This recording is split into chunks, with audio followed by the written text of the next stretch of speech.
आप सभी को प्रभु यीशु मसीह के नाम में मेरा प्यार भरा सलाम। आज की इस बाइबल स्टडी में आप सभी का स्वागत है। पिछली बार हमने एक टॉपिक शुरू किया था जिसका नाम था डीमंस एंड एंजल्स। हिंदी में बोलें तो स्वर्गदूत और दुष्ट आत्माएं। और स्वर्गदूतों के बारे में हमने पिछली क्लास में देखा था। इस क्लास में हम दुष्ट आत्माओं के बारे में देखेंगे और अगली जो क्लास यानी आने वाले वीरवार को जो क्लास होगी उस क्लास में हम शैतान के बारे में कुछ जानने की कोशिश करेंगे। पहली बात कि आज के ज़माने में अगर आप किसी से पूछें क्या दुष्ट आत्माएं होती हैं, क्योंकि कई नाम से लोग इनको जानते हैं या बोलते हैं। कुछ लोग भूत बोलते हैं, कुछ पिशाच बोलते हैं, अलग अलग चीज़ें बोलते हैं। तो आज की इस मॉडर्न दुनिया में अगर पूछें तो अधिकांश लोगों का जवाब यही होता है कि क्या आज की दुनिया में भी आप इन चीज़ों पर विश्वास करते हो? क्या आज की दुनिया में भी आप भूतों पर विश्वास करते हो? क्योंकि दुष्टात्माओं पर विश्वास कि दुष्टात्माएं हैं, इस बात का विश्वास करने वाले को लोग कई बार मूर्ख समझते हैं। प्रियो, आप जो यीशु मसीह पर विश्वास करते हैं, जो बाइबल पढ़ते हैं और बाइबल पर विश्वास करते हैं, आपके लिए मैं ये बात बताना चाहता हूं कि बाइबल में जब लिखा है कि यीशु मसीह ने दुष्टात्माओं को निकाला और यीशु मसीह के चेलों ने दुष्टात्माओं को निकाला, तो बाइबल में अगर दुष्टात्माओं के बारे में लिखा है तो विश्वास करें कि दुष्टात्माएं होती हैं। दुष्टात्माएं क्या हैं, क्या काम करती हैं, इन सब बातों के बारे में आज हम आज की क्लास में संक्षिप्त में देखेंगे।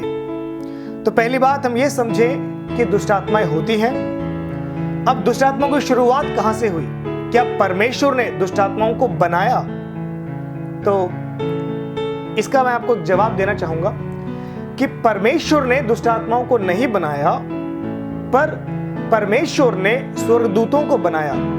और वही स्वर्गदूत जिन्होंने पाप किया, जो पाप में गिर गए, या यूं कह सकते हैं कि जैसे लूसीफर ने विरोध किया और लूसीफर ने बलवा किया और परमेश्वर ने लूसीफर को स्वर्ग से काट कर फेंक दिया, अलग कर दिया, तो केवल लूसीफर वहां से नहीं हटा, लूसीफर के साथ उसके जो नीचे उसकी बात को मानने वाले दूत थे जिन्होंने उसके साथ मिलकर बलवा किया, वो लोग भी स्वर्ग से गिरा दिए गए।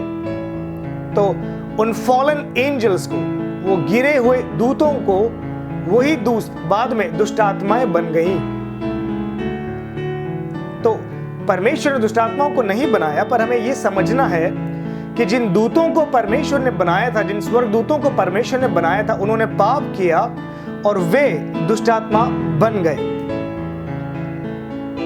दूसरी बात कि हमें यह समझना है कि ये जो दुष्ट आत्माएं हैं, इनका हमारी तरह शरीर नहीं है। जिस प्रकार से हमने पिछले क्लास में स्वर्गदूतों के बारे में देखा, ठीक वैसा ही दुष्ट आत्माओं के बारे में भी है। दुष्ट आत्मा इंसान से ज्यादा ताकतवर होती है, दुष्ट आत्मा इंसान से ज्यादा बुद्धिमान होती है, और दुष्ट आत्माओं के पास शरीर नहीं है, जिस वजह से वो भौतिक जगत, इस दुनिया की बहुत सारी जो लिमिटेशंस हैं, उनसे वो आजाद है। जैसे बिना दरवाजे के दीवार से अंदर आ जाना या चले जाना, या दीवार के आर पार देखना। मैं मतलब आपको नॉर्मल सी कुछ बातें बता रहा हूँ कि जो हम इस शरीर में रहकर जिन बातों से हम सीमित हैं, दुष्ट आत्माएं उन बातों में सीमित नहीं है। अब ऐसे में हो सकता है हमें बहुत डर लगे कि दुष्ट आत्माएं तो खतरनाक हैं, हमें मार देंगी, खा जाएंगी, ये होगा वो होगा। तो प्रियो, याद रखें कि यीशु मसीह हमारे साथ है और वचन हमें सिखाता है जो तुम्हारे अंदर है वो उससे कई ज्यादा ताकतवर है जो इस दुनिया में है। तो आपको डरने की जरूरत नहीं है, पर हाँ, हमें इन दुष्ट आत्माओं के बारे में कुछ जजानकारी होनी जरूरी है। जैसे मैंने आपको पहले बताया कि दुष्ट आत्माएं होती हैं और दुष्ट आत्माओं को ये शरीर नहीं है, और दुष्ट आत्माएं इंसान से ज्यादा बुद्धिमान और इंसान से ज्यादा ताकतवर होती हैं। मैं बाइबल के कुछ रेफरेंस आपको देना चाहता हूं ताकि उन रेफरेंसेस को हम देख लें कि दुष्ट आत्माओं की शुरुआत कहां से हुई, या किन बातों का अंदाजा हम लगा सकते हैं कि ये चीजें दुष्ट आत्माएं हो सकती हैं। तो हम देखेंगे यशाया उसका 14वां अध्याय और उसके 12 से 20, और यहेजकेल उसका 28वां अध्याय और उसके 11 से 19। इसमें हम देखते हैं कि कैसे शैतान ने परमेश्वर के विरुद्ध पाप किया और परमेश्वर ने शैतान को पृथ्वी पर फेंक दिया। उसके बाद जब हम मत्ती रचित सुसमाचार को पढ़ते हैं, उसके 25वें अध्याय को जब हम पढ़ते हैं, तब हमें समझ में आता है कि परमेश्वर ने शैतान और उसके दूतों के लिए एक जगह को तैयार कर रखा है, मतलब अनंत काल की आग को तैयार करके रखा है। अगर मैं आपको स्पेसिफिकली एक आयत बताना चाहूं तो मत्ती और उसका 25वां अध्याय और उसकी 41वीं आयत 41, उसमें आप पढ़ सकते हैं कि परमेश्वर ने शैतान और उसके दूतों के लिए वो नरक रखा है। तो ये दूत कहां से आए और ये दूत कौन है? तो इन्हीं के बारे में मैं आपको बता रहा हूं कि यही वो दूत हैं जो दुष्ट आत्माएं हैं। गिरे हुए फॉलन एंजल्स अलग हैं और दुष्ट आत्माएं अलग हैं, ऐसा नहीं है, ये दोनों एक ही हैं। तो शैतान और उसके दूत यानी शैतान और दुष्ट आत्माएं। लोग आपको बोलेंगे कि आप आज भी दुष्ट आत्माओं पर विश्वास करते हैं, पर आप बुरा ना माने और आप हताश या निराश ना हो। आप विश्वास करें, क्योंकि बाइबल में लिखा है कि यीशु ने दुष्ट आत्माओं को निकाला। और मसीह जगत में हमने कितनी बार देखा है, आपके चर्च में या आपके पास्टर को आपने देखा होगा या फिर आपकी कलीसिया में सेवकों को आपने देखा होगा जो दुष्ट आत्माओं को निकालते हैं और सेवा को करते हैं। तो इस बात को याद रखें कि दुष्ट आत्माएं होती हैं और वो इंसान के द्वारा भी काम करती हैं।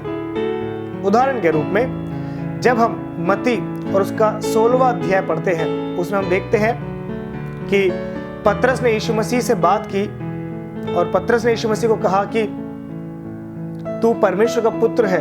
तो यीशु मसीह ने पतरस की तारीफ की, कहा कि ये बातें मांस और लहू ने नहीं पर परमेश्वर ने तुझ पर प्रकट की है। पर उसके बाद हम देखते हैं कि जब यीशु मसीह ने अपने मरने के बारे में भविष्यवाणी की और पतरस ने कहा कि ऐसा कदापि नहीं होने पाएगा, तब यीशु मसीह ने पतरस को डांटा। दरअसल पतरस को नहीं, शैतान को डांटा और बोला कि हे शैतान दूर हो। तो यानी शैतान या दुष्ट आत्माएं इंसान के द्वारा काम कर सकती हैं। बाइबल में कई उदाहरण हम देखते हैं जहां पर परमेश्वर ने, यीशु मसीह ने दुष्ट आत्माओं को निकाला। तो इस बात को हम समझे कि दुष्ट आत्माओं का इंसान जैसा कोई शरीर नहीं है। क्योंकि शरीर नहीं है, इसलिए दुष्ट आत्माएं कई चीजों में सीमित नहीं है जैसा इंसान सीमित है। दुष्ट आत्मा इंसान से ज्यादा बुद्धिमान है और दुष्ट आत्मा इंसान से ज्यादा ताकतवर है। अगली बात कि दुष्ट आत्माएं सर्वव्यापी नहीं है। ये जो गिरे हुए दूत हैं, ये सर्वशक्तिमान या सर्वव्यापी या सर्वज्ञानी नहीं है। ये बुद्धिमान है, बहुत बुद्धिमान है, पर इनको सब कुछ नहीं पता। ये केवल भविष्य का अंदाजा लगाते हैं। इसीलिए जब आप दुनिया में देखेंगे जो तंत्र मंत्र करते हैं, जो भविष्य बताने वाले हैं, इन लोगों के पास जब लोग पहुंचते हैं तब इनकी भविष्यवाणियां 100% सही नहीं होती। अगर इन्होंने 100 भविष्यवाणियां की हैं तो 100 की 100 सही होंगी, इनका कोई गारंटी नहीं है। और ये जो भविष्यवाणियां करते हैं उसमें इस बात को याद रखें कि बहुत सारी चीजों का ये अंदाजा लगाकर फिर एक निर्णय तक पहुंचते हैं। आपकी छुपे हुए जीवन में क्या चल रहा है ये दुष्ट आत्माओं को पता है। आपके मन में बीज बोने वाली चीजें दुष्ट आत्माएं हैं। आपने बड़े बड़े प्लेटफॉर्म्स के ऊपर जहां पर लोग जादू दिखाते हैं या मन की बात जानने की, मन के बातों को जानने का प्रमाण साबित करते हैं, दरअसल वो जादूगर क्या करते हैं, वो पहले मनुष्य के मन के अंदर अपने आप वो खुद से कुछ बीज बोते हैं। सबकॉन्शियस माइंड में, अवचेतन मन के अंदर इंसान के वो कुछ बीजों को बोते हैं। धीरे धीरे धीरे धीरे वो जो जादूगर हैं, वो जादूगर 1 साल 2 साल के बाद वो बीज बोते रहते हैं और 1-1.5-2 साल के बाद उन्हीं की बात को जो उन्होंने बोया होता है उस सामने वाले व्यक्ति के अंदर, उसको वही बात बताते हैं। और सामने वाले व्यक्ति को लगता है कि अरे कमाल है, इसको मेरे मन की बात कैसे पता।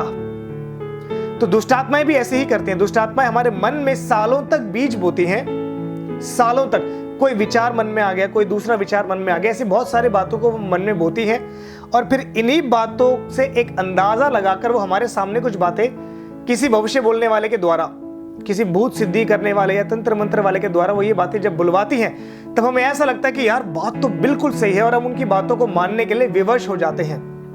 दरअसल इंसानी जादूगर जब ऐसा कर सकते हैं तो सोचिए कि दुष्ट आत्माएं और कितना ज्यादा बढ़कर ये काम कर सकती हैं। वो सर्वव्यापी नहीं है, वो सर्वज्ञानी नहीं है, पर वो एक अच्छा अंदाजा लगाकर भविष्य तक पहुंचने का प्रयास करते हैं।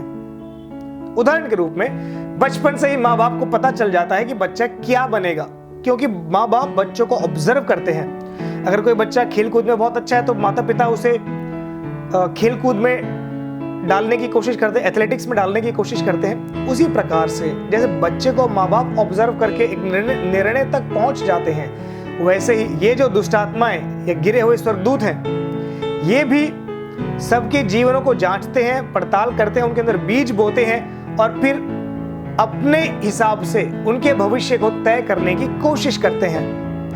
पर कुलुस्सियों उसके दूसरे अध्याय में इस प्रकार से लिखा है कि यीशु मसीह ने शैतान का खुल्लम खुल्ला क्रूस पर तमाशा बना दिया। तो जितने भी लोग यीशु मसीह के पास आते हैं, जितने भी लोग उद्धार को पाते हैं, शैतान के बोए हुए बीज उनके मन से यीशु मसीह दूर कर देता है और दुष्ट आत्माओं का प्रभाव और श्राप जिनमें इंसान जी रहा होता है, उन सारी बातों को यीशु मसीह दूर कर देते हैं। तो पहली बात कि दुष्ट आत्माएं होती है। दूसरी बात कि दुष्ट आत्मा को यह शरीर नहीं है, इसीलिए वो कई बातों में सीमित नहीं है। तीसरी बात हमने देखा कि वो इंसान से ज्यादा ताकतवर है, इंसान से ज्यादा बुद्धिमान है। फिर हमने देखा चौथी बात कि परमेश्वर ने दुष्ट आत्माओं को नहीं बनाया, पर परमेश्वर ने स्वर्गदूतों को बनाया था। और जिस प्रकार से लूसीफर गिर गया, उसी प्रकार से लूसीफर के पीछे चलने वाले, लूसीफर की बात को मानने वाले जो स्वर्गदूत थे, वो भी, उन्होंने भी लूसीफर के साथ साथ परमेश्वर का विरोध किया और वे भी गिर गए। और वही गिरे हुए दूत, फॉलन एंजल्स, दुष्ट आत्माएं बन गए। तो परमेश्वर ने दुष्ट आत्मा को नहीं बनाया, वे खुद दुष्ट आत्मा बन गए। फिर हमने देखा कि इन दूतों के बारे में क्या लिखा है। हमने मत्ती उसका 25वां अध्याय उसकी 41वीं आयत में देखा कि ये जो दूत हैं, इनका अंत, ये जो दुष्ट आत्माएं हैं, इनका अंत भी शैतान के साथ नरक कुंड में, इंग्लिश में लिखा है बॉटमलेस पिट, उसमें होगा। ये उसमें डाल दिए जाएंगे। कई प्रकार से लोग दुष्ट आत्माओं को बुलाते हैं। दुष्ट आत्माएं कई तरीके से काम करती हैं। भूत सिद्धि उनमें से एक है, तंत्र मंत्र उनमें से एक है, और भी कई चीजें हैं। हाथ दिखाना, लोग अपना हाथ दिखाते हैं। राशियां देखना, उनको पढ़ना, उनका पालन करना। कई मसीह भाई बहन भी राशियों को देखते हैं और उनके हिसाब से कोशिश करते हैं चलने की। कई लोग राशियां पढ़ते हैं, मैं मसीह लोगों की बात कर रहा हूं, वो अखबारों में राशियां पढ़ते हैं और उसके बाद वो अपना दिन निर्धारित करते हैं कि आज ऐसा होगा, आज ऐसा होगा। तो प्रियो, ये जो इनपुट्स हैं, ये चीजें शैतान आपके मन में डाल रहा है और धीरे धीरे परमेश्वर आपको निर्धारित करता है। परमेश्वर के हाथ में आपका भविष्य है। इन सारी बातों से आपका ध्यान धीरे धीरे हटाकर राशियों पर कर देगा। वचन आपको सिखाएगा कि तू डर मत, मैं तेरे साथ हूं।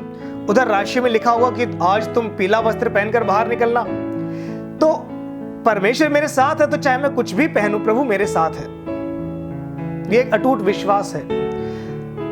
तो राशि के बारे में पढ़ने से हमारा जो विश्वास है वो शिफ्ट हो रहा है। आप समझ रहे मैं क्या कहना चाह रहा हूं? अगर आपका विश्वास यीशु मसीह पर है तो यीशु पर विश्वास रखें। शैतान की इन चालों से बचें, दुष्ट आत्माओं के इन इनपुट से। चिड़िया को आप सर के ऊपर से उड़ने से नहीं रोक सकते, वो उड़ के जाएगी, पर चिड़िया आपके सर पर घोंसला बनाए, उससे तो आप बच सकते हैं। तो वैसे ही मैं आपको बताना चाहता हूं कि जब दुष्ट आत्माएं आपके मन में कोई इनपुट लेकर आए ना, तब याद रखना कि आपको वचन के द्वारा उसको काटना है। ठीक है?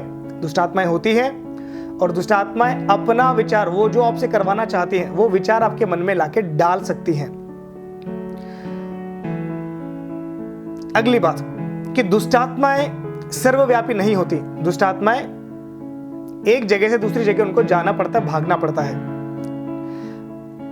ऐसा नहीं है कि जिस प्रकार से, एक उदाहरण मैं आपको दे दूं, जिस प्रकार से न्यूज रिपोर्टर्स, एक व्यक्ति जो न्यूज एडिटर है वो अपने कैबिन में बैठा होता है, पर उसके संवाददाता दुनिया भर में, देश भर में फैले हुए होते हैं और वो उनको कॉल करके, मैसेज करके जानकारी, वीडियोस मंगाते हैं, जानकारी हासिल करते हैं, कोऑर्डिनेट करने के लिए बोलते हैं। उसी प्रकार से शैतान का भी एक हेडक्वार्टर है, गढ़ है। जब हम प्रकाशित वाक्य उसका 2 अध्याय पढ़ते हैं, 3 अध्याय पढ़ते हैं, जिसमें हम कलीसियों के बारे में पढ़ते हैं, उसमें भी हम देखते हैं कि शैतान का एक गढ़ है। शैतान ने एक जगह को अपना गढ़ बना रखा है। परगमोस की कलीसिया, प्रेरितों की प्रकाशित वाक्य उसका 2 अध्याय उसकी 13वीं आयत में परगमोस को शैतान का सिंहासन, उसका गढ़ बताया गया था। और वो गढ़, हो सकता है उसने बाद में बदला हो। कुछ लोगों का मानना है जो ज्यादा इन बातों में रुचि रखते हैं या इन बातों के बारे में ज्यादा शोध करते हैं, रिसर्च करते हैं, उनका कहना है कि अभी शैतान का जो गढ़ है वो हॉलीवुड या मॉस्को में है।